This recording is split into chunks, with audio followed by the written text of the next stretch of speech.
Hi, I'm Elaine Harding. Welcome to my blog at stampwithelaine.com. Today's project is to create a fox like this, as if you were making a quilt. And I used the Stamp and Cut and Emboss stitched triangle dies. These dies, there are 3 sets of triangles. 2 sets are isosceles triangles. And those are triangles with 2 equal sides. This one is at right angles. It's a flatter, broader one. And this one is a taller one. The set we're going to be using is actually the equilateral triangle. These two have nests of 6 ever decreasing triangles. And we're going to be using that tiny little one, the smallest of the equilateral triangles. And then of course there's other ones to complement it. There's sort of a pennant and some more triangles. It can be purchased as part of a bundle together with the Right Triangle photopolymer stamp set, which is in the annual catalogue on page 179. I thought I'd give you a laugh while I was doing this sample. I did the card inside of the card, but I didn't check which way round it was, and I've glued it into the inside of the card the other way round. So, silly me. It's a good job I'm making another one for the video, and I also use the Wildly Happy stamp set to colour in this fox here.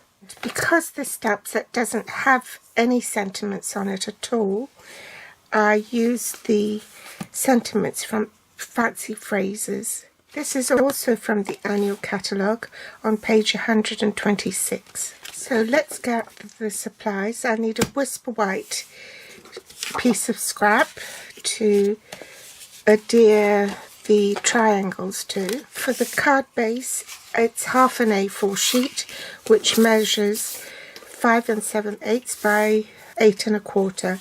In metric, that's 14.85 by 21 centimeters. For the inside of the card, that's 5.5 by 3 3/4. That's 14 centimeters by 9.5 centimeters. We'll also need a scrap of Calypso coral. I'm not going to give you the exact measurements because this might vary. It depends on how close or how well you butt up the triangles to each other. It could vary just slightly, so do that right at the very end. 2 strips of this paper from Artistry Blooms. These are the papers. That's the front, that's the reverse. 2 1-inch strips. A self-adhesive sheet, and these I think are in 2-inch panels. So if you take one off, like so, before you cut your paper. I find it helps enormously if you just peel back a tiny bit, and with the help of your scoreboard you can butt the paper up right up to the top like so, and then peel the paper away as you go down.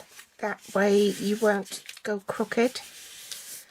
I can't show you any more because the field of vision of the camera won't extend as far as the bottom. So there you go, that's how you put it on.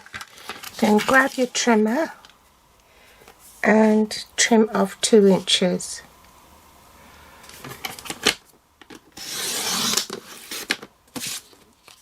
Then I'm going to cut that off into 1-inch strips. Line that up.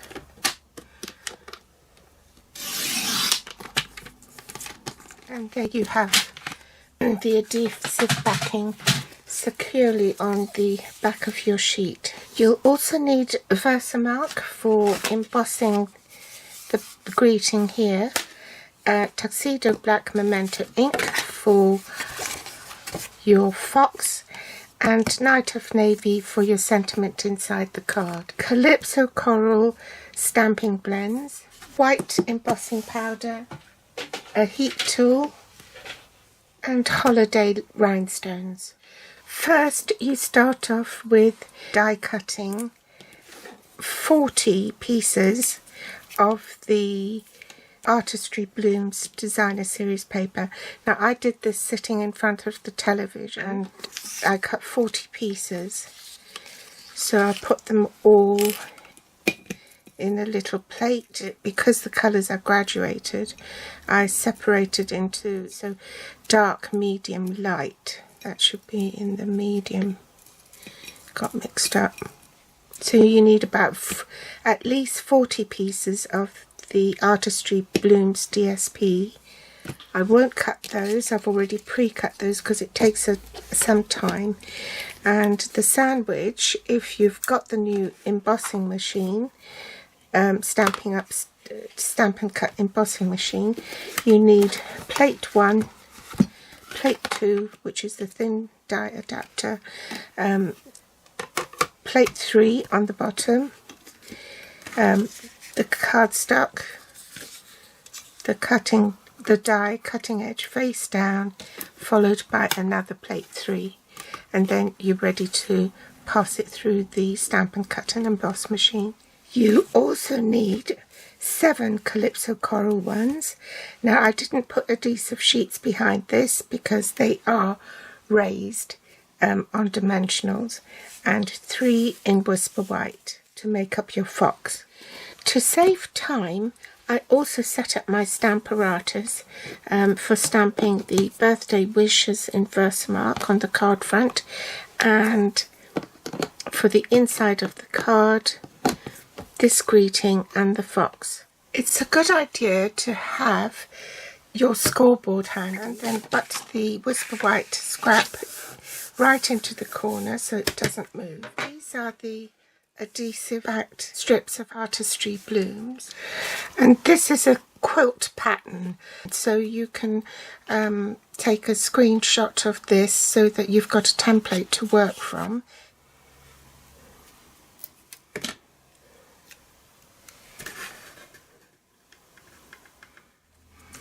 Followed by a light one,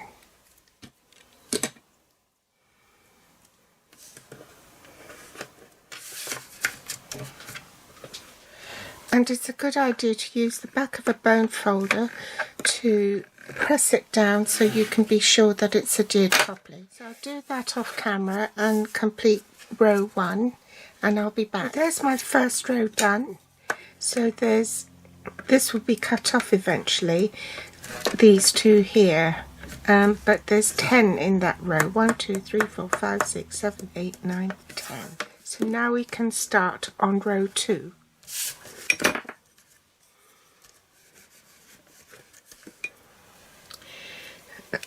Next one is in Calypso Coral. Again, that's raised on dimensionals. So basically all the fox is raised on dimensionals. So I'm going to build the fox up. The next one is Whisper White, and that goes under the Calypso Coral. So I'm going to pop that one there, make sure it's straight. I've already added my dimensionals, and you want to make sure it's not poking out from beyond the triangle. If it does, you'll have to trim it off. So that goes up to form part of his face. So I'm assembling the fox first. I want another Whisper White one right there, and a Whisper White one underneath here.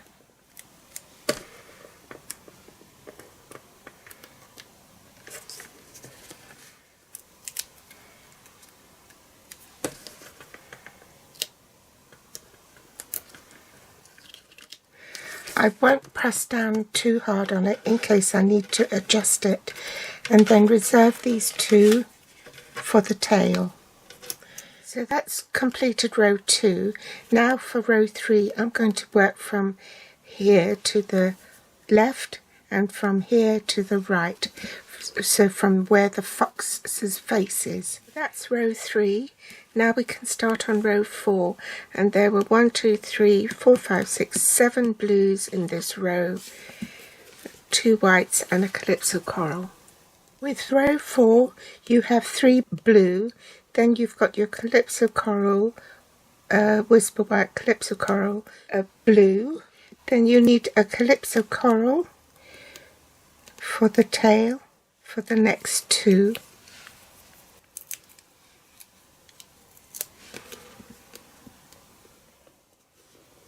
Followed by a blue at the very end.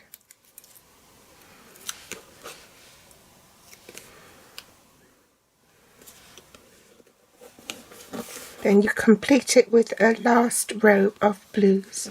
So there's the last row finished, and there's 1, 2, 3, 4, 5, 6, 7, 8, 9, 10 blue ones. So that's your fox quilt completed, and I'm just going to trim it off.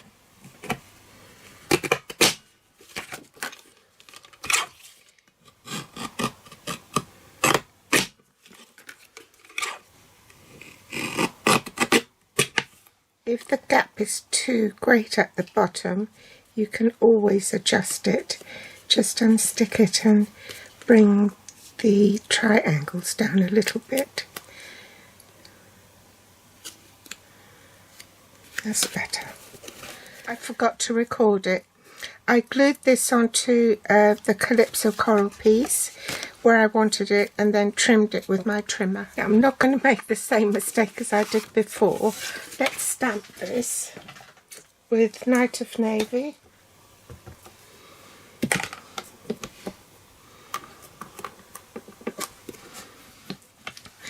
Now I want my fox to be off the paper, so I'm just moving it along to this grid line. Ink it up with Tuxedo Black Memento ink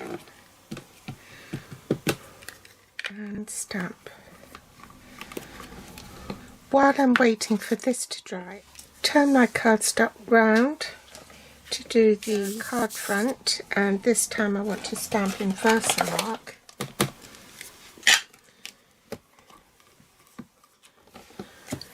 And the reason I use the Stamparatus for stamping in Versamark is because the ink is invisible and you can't see it.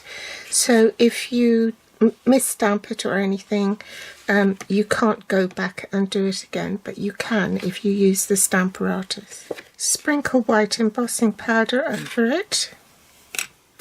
Tap off the excess. Apply heat to it so that it will emboss. Then I can glue this onto the front of the card.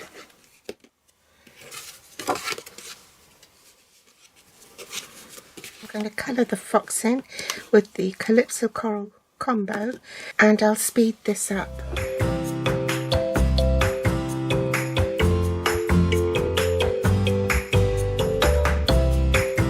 Now to glue it inside the card, and this time I'll make sure I've glued it in the right way.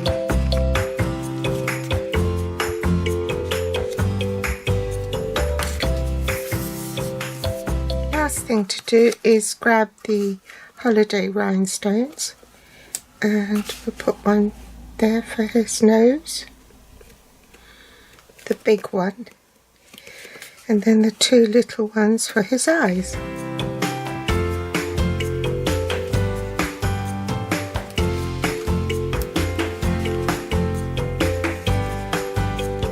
There you have it. I'll have to do it this way round because Muggins went and glued it the wrong way round, didn't she? Anyway, I hope you've enjoyed today's tutorial. My suggestion is, if you're going to make this card and you need to cut a lot of those triangles, to save your trouble and sticky fingers, use the adhesive sheets and then cut it in front of the television. Then the time flies past, and before you know it, you've got all the pieces you need. The links to all the supplies are below this video in the show more section. Thank you for joining me today. I hope you've enjoyed this project, and join me again next time for more inspiration. Bye!